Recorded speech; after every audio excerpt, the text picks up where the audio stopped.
സെക്രട്ടേറിയറ്റിന് മുന്നിൽ ചിതയൊരുക്കി പ്രതിഷേധിച്ച LPST ഉദ്യോഗാർത്ഥികൾ മറ്റ് വഴികളില്ലാത്തതുകൊണ്ടാണ് ഇത്തരം സമരരീതികളിലേക്ക് തിരിയേണ്ടി വരുന്നതെന്ന് ഉദ്യോഗാർത്ഥികൾ പറയുന്നു. സർക്കാരിന്റെ ഭാഗത്തുനിന്നും അനുകൂലമായ തീരുമാനമുണ്ടായില്ലെങ്കിൽ പ്രതിഷേധം ശക്തമാക്കാനാണ് പ്രതിപക്ഷത്തിന്റെയും തീരുമാനം.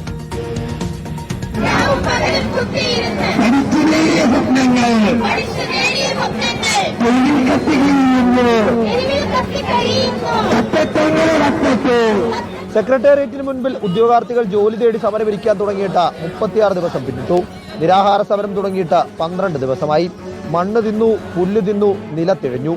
എന്നിട്ടും സർക്കാർ തിരിഞ്ഞു നോക്കാത്തതിനാലാണ് പ്രതീകാത്മകമായി ചിതയൊരുക്കിയത്. ഇതുവരെ ഗവൺമെന്റിൽ നിന്ന് ഞങ്ങൾക്ക് നീതിപൂർവമായ ഒരു മറുപടി ഇതുവരെ ലഭിച്ചിട്ടില്ല. അത്രയും കഷ്ടപ്പെട്ട് തന്നെയാണ് ഈ റാങ്ക് നേടിയെടുത്തത്. എത്രയും പെട്ടെന്ന് തീരുമാനങ്ങൾ എടുക്കാൻ കഴിയണം. നിരാഹാര സമരം തുടരുന്ന അസോസിയേഷൻ സെക്രട്ടറി വളർമതിയുടെ ആരോഗ്യനില മോശമായിട്ടും സർക്കാർ ഇടപെടുന്നില്ല എന്നതാണ് സമരം കടുപ്പിക്കാനുള്ള പ്രധാന കാരണം.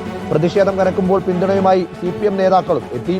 സർക്കാരിന്റേത് ജനാധിപത്യ വിരുദ്ധമായ സമീപനമെന്ന മുൻമന്ത്രി PA മുഹമ്മദ് റിയാസ്. ഈ നിമിഷം വരെ ഔദ്യോഗികമായ ഒരു ചർച്ച നടത്താൻ വേണ്ടി പോലും സംസ്ഥാന സർക്കാർ മുൻകൈ എടുത്തിട്ടില്ല എന്നുള്ളതാണ്. അത് ഒരു ജനാധിപത്യ വിരുദ്ധ സമീപനമായി കാണേണ്ടതുണ്ട്. ആവശ്യങ്ങൾ അംഗീകരിക്കും വരെയും സമരവുമായി മുന്നോട്ട് തന്നെയെന്ന നിലപാടിലാണ് ഉദ്യോഗാർത്ഥികൾ. റിപ്പോർട്ടർ തിരുവനന്തപുരം.